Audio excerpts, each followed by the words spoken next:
Hey Waffle Gang, I do hope you're well. My name is Mark and today we're checking out some relationship stories. If you do love a Reddit story, why not consider hitting that like, subscribe, maybe that notification bell too, and let's dive straight in to today's story. Now this story was compiled by Learning Finance 23, but the original author was Help Me Please 901-82309. It was cross-post between relationships and legal advice and also made its way to Niceguys as well, so may give you a little hint of where this one may go. And the title is, Had a falling out with a girl I love and got served a cease and desist order. What can I legally do? In Michigan. And this was the one that was cross-posted on relationships. And I will give you the alternative title as well from Learning Finance, who says, OP learns a hard lesson when he tries to get sympathy after stalking and harassing a woman. So this is the part that was on legal advice. Hey guys, I already posted on r/relationships for the relationship side of all of this, but I need advice on the legal side. For context, I am 21 and she is 19. I will give you the short version of the story here. I guess if you need more context, see my other post. I met this girl in January of this year at the start of the second semester at our university when we worked in one of the rec centers together. She was a freshman and I was a junior. She started college a semester late. She said because of family issues, and she said she was nervous about it. So I decided to show her around a bit. We got lunch a few times during the first month on campus and I gave her a tour of the campus. We hit it off immediately and I knew I was in love instantly. Well, long story short, I asked her out and she said no. I was heartbroken, but she agreed to still be friends. Unfortunately, I don't have evidence of this since the conversation was in person. I tried several times throughout the semester to show her what she meant to me, but she ignored me and all the thought I put into the gifts I gave her. We had a falling out that involved me drunk calling her and her telling me to leave her alone when I tried to explain. I've spent the last month in absolute depression. I think about her every day. She blocked me on social media so I can't see her profile, but I haven't texted her since school ended. But it finally got to be too much for me. I decided I would try one more time to show her how much I love her. I knew the town she moved to school from. It's only like an hour away from me and I have family that live nearby. We have talked about it before. So I texted her and told her I was coming to meet her. I was going to meet her at X coffee shop and I wanted to talk about everything.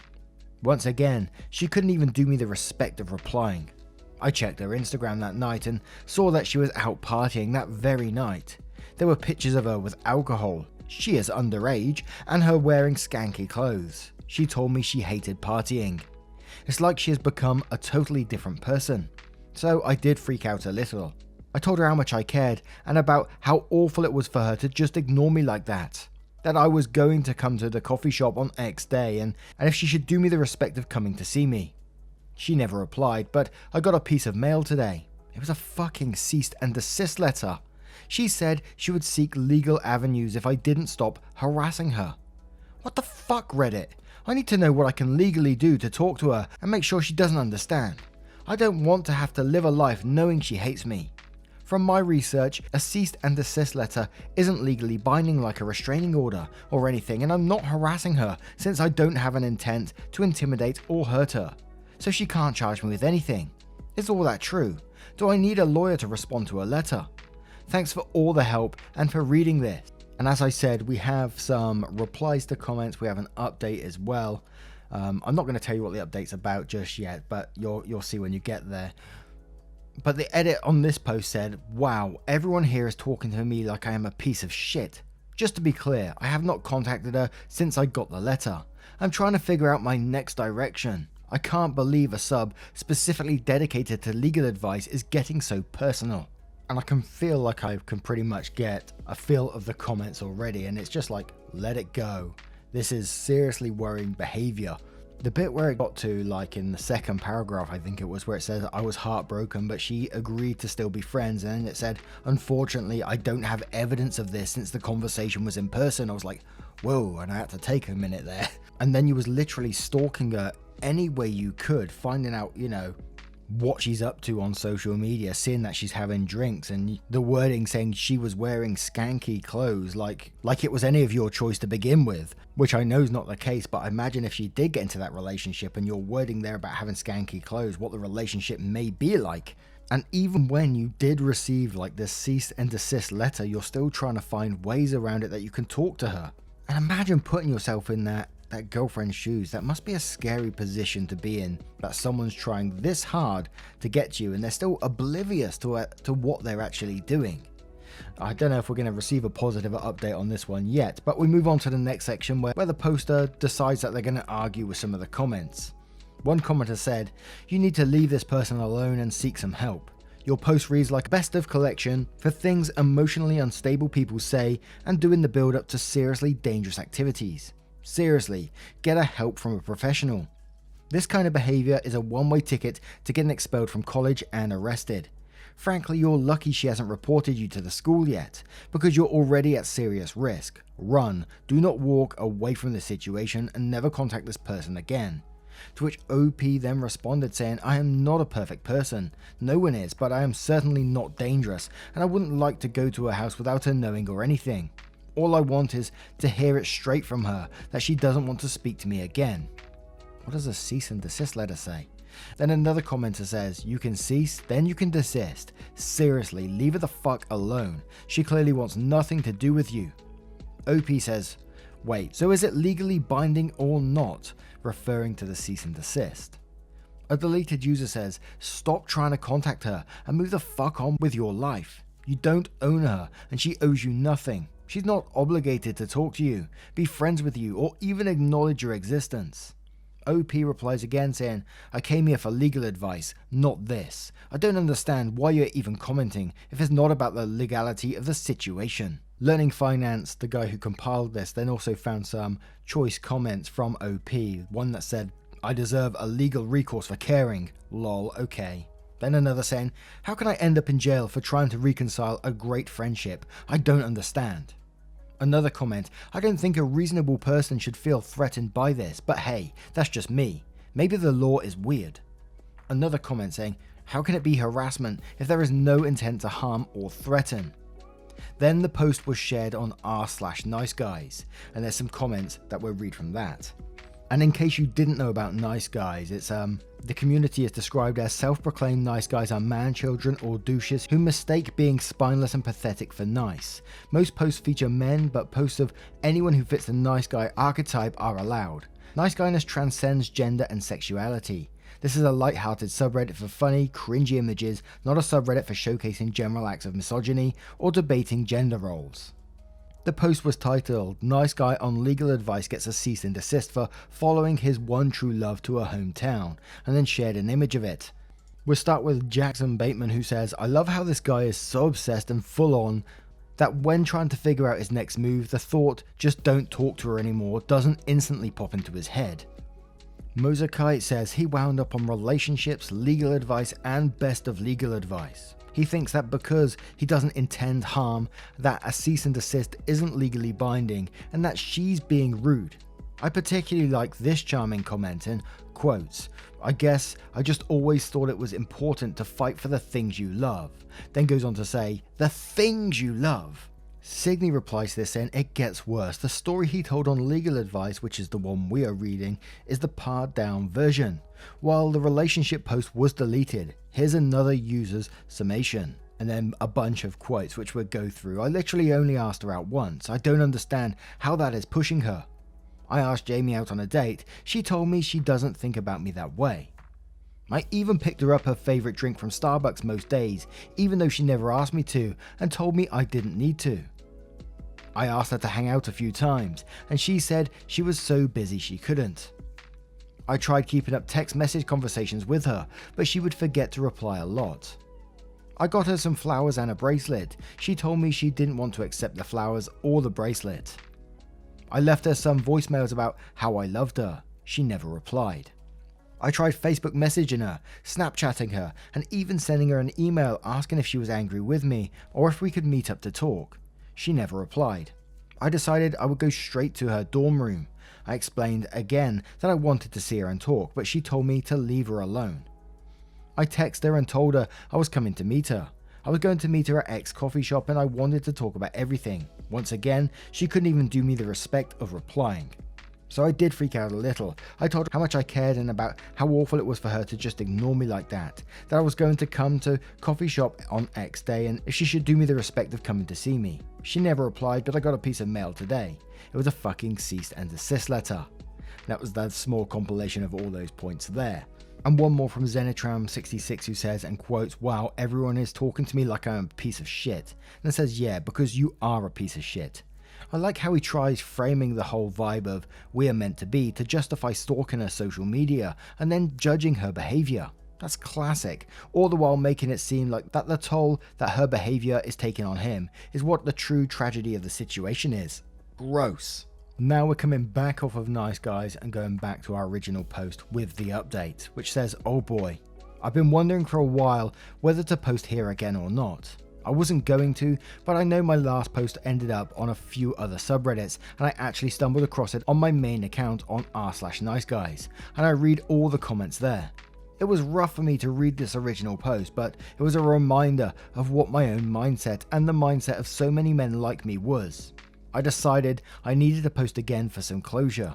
I would have posted this on r/relationships, but they don't let you update posts. They have taken down. Yeah, the mods there actually took down the post, not me.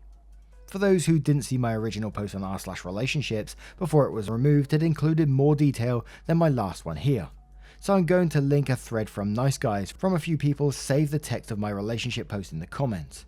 I want to take full accountability for everything, so I want to link it here.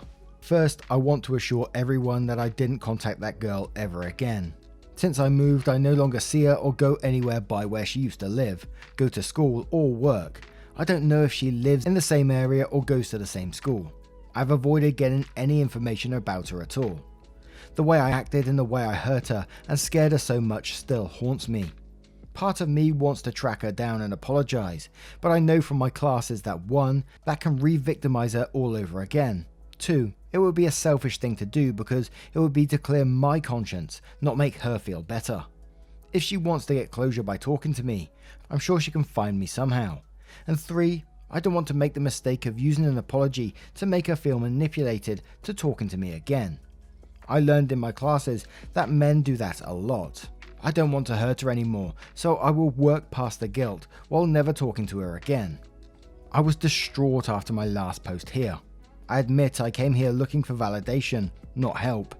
I had a warped sense of entitlement that led me to believe that no one would possibly disagree with me, but obviously hundreds of people told me that I was fucked up, a predator, a stalker, and that I needed help.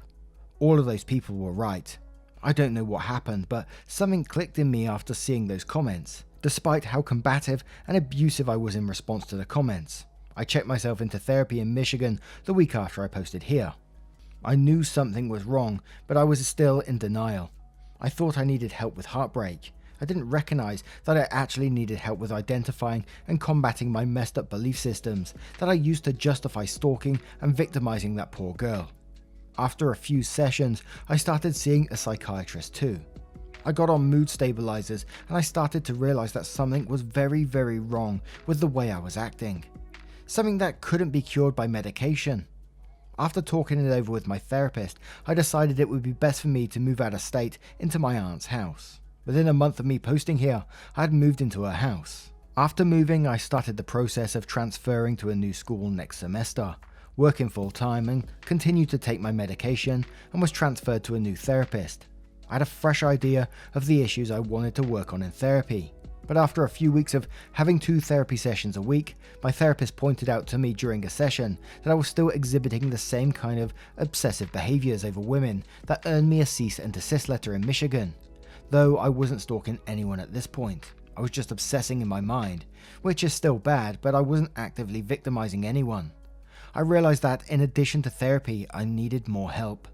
My therapist pointed me to a class run by a local agency that was designed for men that have committed violent crimes against women, like domestic violence, assault, sexual assault, stalking, etc.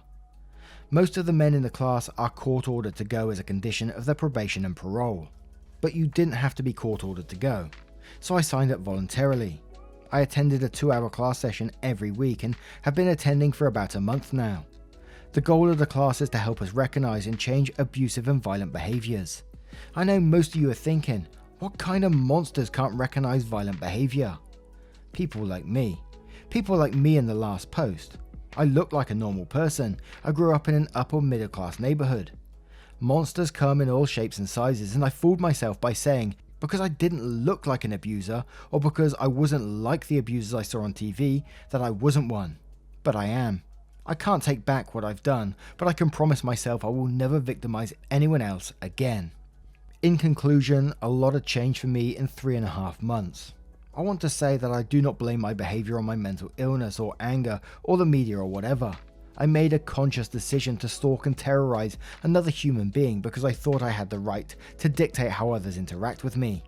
The class is a year-long class, and I have only been in it for a month, but I have already learned so much. I have learned from my group that abuse is always a conscious choice and a learned behavior. But I believe that since I learned this behavior and it's voluntary, it's totally within my control to change it. I've also learned from my group about the importance of having a non-romantic support system. So I made some male and female friends at work that invite me over to play video games with them. Don't worry, Reddit, these are actual friends and not just people I am stalking or believe I am in love with. I talked about this extensively with my therapist and tried to be cognizant of my obsessive tendencies. Thank you to everyone who told it to me straight, and I'm sorry for how I decided to treat everyone who was just trying to give me the advice I asked for. Then a bunch of comments must have come in on that update and they edited it with wow, just wow. I didn't expect this response. I guess this is a top post of all time, and I wanted to say some things for anyone who reads this in the future. 1. I read every single comment and best of legal advice, even though I didn't reply to many. I cried a lot while reading them. 2. I didn't post this to be gilded or to be patted on the back. I'm not sure why I did it, but I don't think congrats is quite the right thing to say to me. I don't know if I deserve praise for being a normal human being with normal relationships, but thank you all for being so supportive anyway. 3. I've had at least 10 people ask me for the name of the program I am in. The program I am in is specific to my area, so I'd rather not disclose the name. However, I encourage anyone who is concerned that they are controlling or abusive in their relationships with partners, family, or friends to Google batterer intervention programs in my area. I did some research today about the class I am in, and that is what all these types of classes are called. They all operate a little differently based on where you live and what program you do, but we use stuff like the power and control wheel, and there are steps in my program. There is no official federal program, I don't think. 4. I am not healed. I have a lot of obsessive thoughts and I have to try really hard to have appropriate boundaries. My meds have helped with this, but it is a behavior and thought process I need to change, and that can't be done with pills. I have a lot of mental health issues, based on my first post, but honestly, what you saw was just the tip of the iceberg. I have never had real friends until the ones I have now. Before Jamie, I definitely engaged in stalking behaviors with both women I had crushes on and men I wanted to be friends with. It was never as bad as it was with Jamie, but I'm sure I made people uncomfortable. I also have some self-harm behaviors I am working out, so to the person who was worried that I would use all of the good praise to say, oh, I am perfect now so I can do what I want, trust me, I know I am fucked up and I want to change. I want to have normal relationships and friendships. I want to not be known as that creepy kid at my new college. Please get help if you need it. Take it from me. All people are capable of changing for the positive. Now, coming out of that one, first I got to say I'm incredibly glad that OP saw the behavior that they were doing was just like crazy level stuff and went to get whatever help they could in that situation and actively sort that out. It did leave me wondering what the person OP was stalking, how they'd be feeling. Did they ever look back on this? Obviously, we're never going to get that answer, but that was going through my head as I was reading it. Not that I want OP to get in contact with that person at all, because that's not the right thing. As OP said, they need to just leave them alone because it could re-victimize that person, etc. And I gotta say, I did find it interesting, being almost in the head of who's stalking like this and knowing what they're thinking and the way that they're acting, and him just saying, like, I am a normal person, I look like a normal person, but there is like this hidden side of me kind of thing. And And in an ideal world, none of this behavior would ever exist in a perfect world, but clearly that's not the case. So every now and then, when we read these stories, it does remind me, there are people out there like this, people who would like to do harm. And, I'm not dumping on OP in this situation. They're trying to reform themselves, but just sort of in general, in the wider scope of things, that it does remind me, it does make me take a step back and think, yeah, anyone could be like that, really, couldn't they? But what do you guys make of this situation? Let me know your thoughts in the comments below. Now, a huge thank you from the bottom of my heart for getting involved today. Getting involved in the stories, the love, the support, the time that you spend with me means the absolute world. Thank you so much, and I will see you in the next one. Take care, guys. Much love.